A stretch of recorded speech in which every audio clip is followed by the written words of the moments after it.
So yesterday I was sitting in my studio in this exact chair behind this exact desk and laptop that you see before you, wearing a different outfit, of course, but that's beside the point. And Nebraska, much like right now, was on my mind. And I was thinking to myself, what can I talk about in relationship to Nebraska? What do Nebraska fans need to hear? What news is there to speak of? And there was some news that we'll talk about today, specifically relating to some insights on Dylan Rhule and his relationship with Nebraska and what he decided to do, or rather not to do, after what was a rough 2024 season. But more importantly, I was thinking and brainstorming, trying to conjure up something to talk about in relationship to Matt Rhule and his Cornhuskers program. His for now, of course. The Cornhusker brand's bigger than just a man. And the word patience popped into my mind. So that's what I want to talk about today, is why Nebraska needs to be patient with itself, why the fans need to have patience. And I know that when a team hasn't lived up to the standard that it has for itself or should have for itself in over a decade, that it's hard. And that after failed coaching hire, after failed coaching hire, after failed coaching hire, after failed coaching hire, it gets rather exhausting. And sometimes you just want to be done. You want to give up. You want to raise the white flag, raise your hands up and say, I'm done. I can't do this anymore.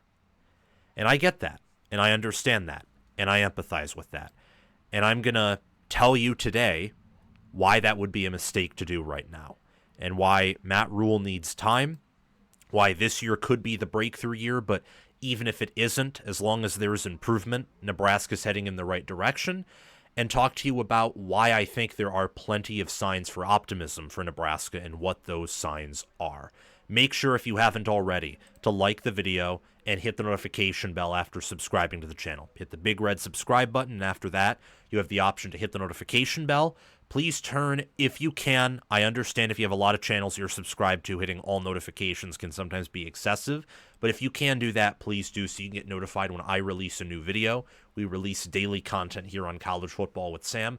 And comment your thoughts down below. How much time do you think Matt Rhule should be given? What are your expectations for the long haul with Nebraska and with Matt Rhule at the helm? What do you think Nebraska's ceiling is in college football? Let me know those things down below, and also hit the notification bell for my Nebraska Football podcast, which is really a playlist of any videos I make that involve Nebraska in one way or another, whether videos like this where we're only focusing on Nebraska or they're the main course, or other videos like, let's say, my Big Ten prediction videos where I talk about Nebraska in addition to all the other Big Ten teams. Do those things. Look in the description if you want to go the extra mile and support the channel monetarily, or also join our Discord server where I'd love to have more Nebraska fans. Thank you so much, and let's resume with the topic at hand. So why should you be patient with Nebraska? Doesn't Nebraska, after all, recruit at a top 25 level? Don't they have a proud history? And why should we be patient with a regime that has a losing record 2 years in and that has had struggles consistently on both sides of the football, especially on offense, even with a 5-star quarterback last year? Well, simply put, it's not that simple. When you've recruited at a top 25 level, but development just hasn't been there, whether that was under Mike Riley or whether that was especially under Scott Frost, that kind of cancels out the high-caliber recruiting. Think about Auburn. Auburn and USC and Florida and Miami. I think a better example is even Texas A&M. Texas A&M always had a top 15 roster under Jimbo Fisher, and later in his tenure, they were floating with having a top 5 roster in terms of talent. They went 5-7 after getting that elite recruiting class, almost all of which transferred out or didn't have a ton of college success if they stayed. And then the year after that, they went 7-6, and Fisher got fired in the middle of the year. Largest buyout in college football history, because even though he was recruiting well, he couldn't win. And the A&M brass and athletic director were thinking to themselves, this is stupid. We want him gone now. We don't want to wait until the end of the year. We don't want to wait until his buyout gets less after a few years. We know that Texas is coming under Sarkisian. We know that Georgia isn't going anywhere. Alabama, at least at the time, they didn't know Saban was retiring, and they probably aren't going anywhere still. Well, we want to win the SEC, so we're going to get him out. And Nebraska, to a certain degree, did the same thing with Frost. The buyout obviously wasn't the same, but Frost was what Nebraska thought of as the ideal candidate to rebuild everything. That's what they viewed Frost as someone who could come in and be not the prodigal son, because it's not like he left a failure and came back a success, as the biblical story goes, but as someone who could come and be the favorite son, who did everything right as a player, who could come and do everything right as a coach, and it didn't work out. And that departure was painful. Frost consistently had Nebraska recruiting at a high level until his final year, when it was clear he was in a do-or-die situation, and that will obviously turn off players. So looking at this past season actually, Nebraska had the 23rd most talented roster for the 24/7 Sports Team Talent Composite. In 2023, their roster talent was actually pretty similar. It was 21st in America. You look at 2022, and in 2022, once again, pretty similar, 24th. In 2021, and the team talent composite is taken before you enter that season, not after. So in 2022, when they went 4-8, they had a around top 25 roster per recruiting services. Nebraska, 23rd in 2021. You go back to 2020, the COVID year, where they had the biggest win in the Frost era against Penn State, 24th. And in 2019, and for simplicity's sake and for time's sake, I'll just go all the way back to the beginning of the Frost era. 24th most talented roster in 2019, when they were predicted to win the West and went 5-7. And then they were 26th in roster talent in 2018. So what Frost actually did, to be absolutely fair to him, is he actually leveled up Nebraska's roster talent from a recruiting standpoint. The problem is he didn't do all that much development, and he did not put his players in the best position to succeed. And Rhule is having to deal with that fallout, as last year he was only in year 2. He still had a lot of Scott Frost players on the roster. He still does now, by the way. And you can't exactly weed out those guys because Nebraska's football reputation has been damaged. There are a lot of people, more than you probably want to believe if you're a Nebraska fan or a dedicated college football fan, that knows, even with their struggles, Nebraska is still so successful historically that they should be still considered a blue blood. You still have, for example, Justin Evans, Henry Lutovsky. You have Teddy Prohaska, Turner Corcoran.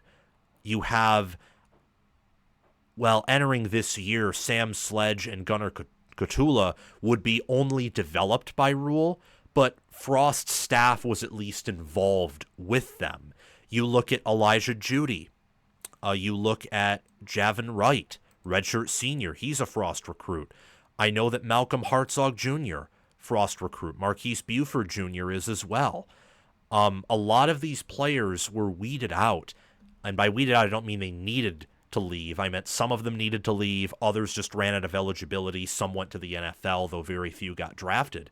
And again, given the talent roster, very few getting drafted is an indictment on Frost. The fact that Thomas Fidone got picked in the 7th round, Ty Robinson got picked in the 4th, and that Nash Hutmacher wasn't even drafted is a direct indictment of Frost. Now, to a certain degree, you could also argue that Rhule maybe made some mistakes. I think that was the Marcus Satterfield hire at offensive coordinator. Things with him and Tony White didn't exactly end all that well on a high note.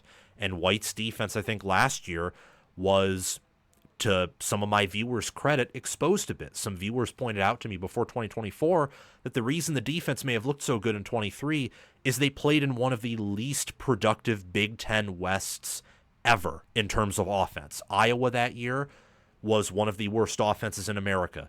One of their cross-divisional opponents in Michigan State had an Iowa caliber offense. They played a 5-7 Illinois, a 5-7 Minnesota. Wisconsin wasn't that good that year. Purdue was awful. I'm not even kidding you.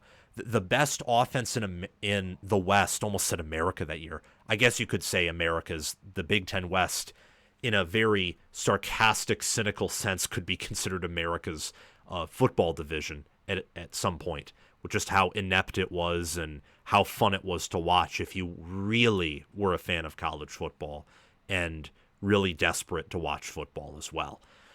Anyway, all that being said, they did not have to face many productive offenses, and when they did, Colorado, for example, who was only somewhat productive but had a really good QB and wide receivers, they tore them up. Michigan, if Michigan didn't bleed clock and didn't, when they got it by a certain amount of points, just put in a bunch of third stringers, Michigan could have put 60 or 70 points on them, made it look like the 2019 Ohio State game.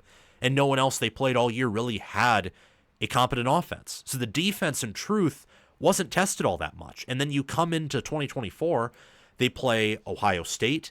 Iowa's offense is upgraded, but in that game, Iowa didn't have much of a quarterback. Wisconsin had a better offense than they did last year.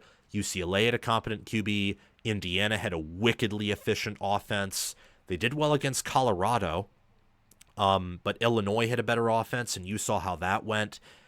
And for whatever reason, it just didn't work out with Tony White and Matt Rhule. And then, obviously, with Marcus Satterfield, it didn't work out. So it's a long-winded way of saying, yes, there are some things Rhule has done wrong, but I think at least he's corrected them. And he's made competent hirings, like bringing in Dana Holgerson, who has been a head coach for a while. Offense has never been the problem wherever he's been, and he has a lot of talent with him. You know, Nebraska has more talent to work with than he ever had at Houston, and in most of his years he was at West Virginia. They just do. And I think that Nebraska's strength and conditioning is better than it was under Frost by a good portion. I think that Rhule has, honestly, a more clear, level head. He's more bought in. He's a harder worker than Frost. I think he's better.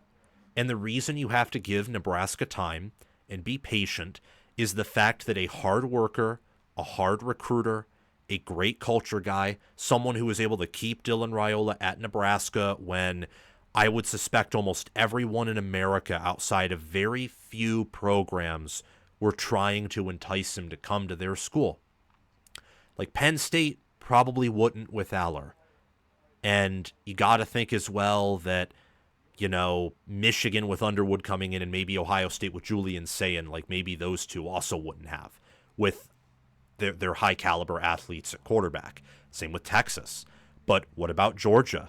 Why wouldn't Georgia want to have Dylan Raiola right now over Gunnar Stockton? Because I can tell you who's more talented, Dylan Raiola. I can tell you who will have a better supporting cast at Georgia overall than at Nebraska, Dylan Raiola. What about Miami? It's kind of the same deal, not to the same extreme as Georgia because they're not there talent-wise or even close head coaching-wise, but he would have a better offensive line. He'd have a better running back room. He'd have more talent and therefore a higher ceiling overall at a place like Miami than Nebraska. Might even get a better NIL deal. Might get more money, more exposure. But he elected to stay at Nebraska. Whereas a player like Wan'Dale Robinson, when things got tough, he went to Kentucky. That's not an indictment on Robinson either. The right move was to go to Kentucky. And that's because the Rhule culture versus the Frost culture is different. And Rhule wants to make change. He wants to make things better for his players. He wants to adapt. I mean, think about 2023. We want to run the ball. We want to chew clock. We want to power through everything. Didn't work. So we abandoned the fullback position. We're going to move to more of a pass-friendly offense, try and hit deep shots if possible, be more pass-friendly with Dylan Raiola, more pro-style in 2024. That didn't work, so he's bringing in a guy with air raid influences. Now, air raid doesn't... There's multiple schools of air raid. There are some schools of air raid, like Garrett Riley's, where sometimes you run the ball a whole lot more than pass the ball. Depends on, formations more so than just how balanced your offense is what determines an air raid. There's multiple different schools. But he's bringing in a guy with an air raid thought process that's going to want to spread defenses out more, that's going to be more than willing to be explosive and to probably even maybe pass the ball in an extremely unbalanced way if that's what's needed. A guy who is close to an offensive genius, if not one, in Dana Holgorsen, and someone who's worked with some of the better offensive players and offensive minds in college football. That's why you should be patient with Nebraska. Look at their recent NFL draft success, or lack thereof. Under the early Pelini years, in 2011, for example, they got 7 players drafted. They had a first-rounder back-to-back in Ndamukong Suh and Prince Emukamara, defensive tackle and cornerback. Even under Bill Callahan, I mean, think of Adam Carricker, runs a great Nebraska channel. That was in the Callahan tenure. He got drafted first-round D-end. And then there's, you know, the Solich years and the Tom Osborne years where they got several players, some in the first round, others not, drafted. Recently, ever since Frost, because even under Riley for the first, season in 2016, the 2016 NFL draft, although that was mostly Pelini players, they got some guys drafted. In the Frost era, in the 2019 NFL draft, no one. That was after the 2018 season. The 2020 NFL draft, 2 players taken on day 3, 6th round and 7th round. 2021, 2 players again taken on day 3, 5th round and 7th round. The 2022 draft, after a 2021 season where statistically Nebraska was more likely to win 11 games than they were to win only 3, based on post-game win expectancy. Looking at quarterback efficiency rating, the talent on the roster, how Nebraska, performed on a play-per-play basis, and whether they were within a 1-score range during the game or not. You get the point. They had a better shot of going 11-1 than 3-9 per post-game win probability. And they went 3-9. In hindsight, that was the ultimate epitome of trash coaching, is what that was, and a bad culture. If Ryan Day or Jim Harbaugh or Mark D'Antonio in the middle 2010s when, he was having his MSU dynasty, or heck, if even Bo Pelini was coaching that team, they probably win the West. I would say that with absolute confidence. They would win the West with that team, or at least come very close to doing so and probably finish the year ranked.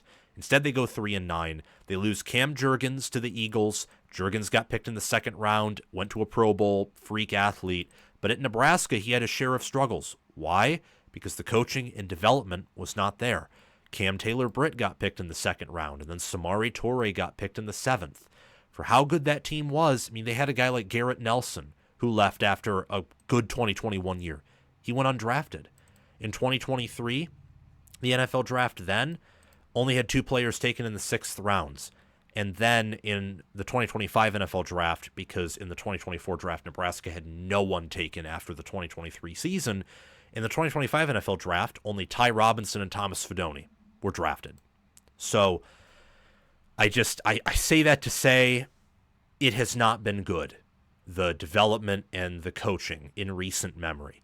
And I think Rhule, entering year 3 right now and coming out of year 2, was dealt a much tougher hand than the team talent composite would have you think.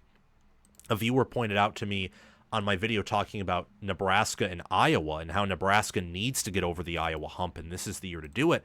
An Iowa viewer told me about how, yes, Nebraska recruits better, but Iowa's had so many more players drafted. And that speaks to the fact that Iowa has a better culture and a better developmental program, at least right now. And definitely if Frost were still here. Rhule, I think, is changing that with what he's doing in the portal and recruiting, yes, but also with the staff moves he's making. The defensive staff has a lot of new faces to it. And Phil Snow is back, who's been great with Rhule before, and they've worked together and they have a close relationship. And he brought in Dana Holgorsen on offense and also Dakeil Shorts as the wide receivers coach. He's making some serious changes, and changes that actually looked like they could work out in a very good way. Frost, the only hire Frost made that at the time looked like it could have worked out in any of the coordinator spots was Mark Whipple. And that was the year where it was known if he didn't succeed, he was going to be fired. And then Shenander at times looked like he was going to work out, but he turned out to be someone who was not a Big Ten caliber defensive coordinator. You need to have patience with the Cornhuskers. They are coming off of almost a decade where they didn't go to a bowl game. They have not had a winning record in Big Ten Conference play since 2016. They have not won the division they have resided in, or have not been to a conference championship game since 2012. And every coach dating all the way back to Frank Solich, every coach that has been at Nebraska since 1998 has ended their tenure in being fired and leaving the program outside of Bo Pelini in a worse state than they found it in. And maybe outside of Frost. I think that Frost may have, even with his bad coaching, he actually upgraded the talent roster while Riley didn't. So, and Rhule's mentioned that before, how, Frost left him at least something. So maybe, but even then, Frost needed to do a lot more than just upgrade the roster talent. He needed to build a winning culture, and he needed to win games and get Nebraska back to competing for at least Big Ten championships, New Year's Six bowls, and being ranked at the end of the year, and he never came close to that. So, yes, they have a top 25 roster in terms of recruiting, but recruiting is only a piece of the puzzle, and Nebraska has not had the other piece of the puzzle in quite some time. Great coordinators, great assistants, great game management, great development, and a good culture. I think Rhule is building a good culture right now. I think that Rhule is getting the coordinators he needs, at least one in Dana Holgorsen. We'll see how John Butler pans out. He's pretty unproven. And I think they've upgraded the assistant coaching pool. The question right now with Nebraska, I would say, is looking at the overall development. What's the ceiling there? I think it's better than it was under Frost, but that's not saying all that much. I think it needs to be better than what I've seen under Rhule in 23 and 24. And then I think the other question is game management.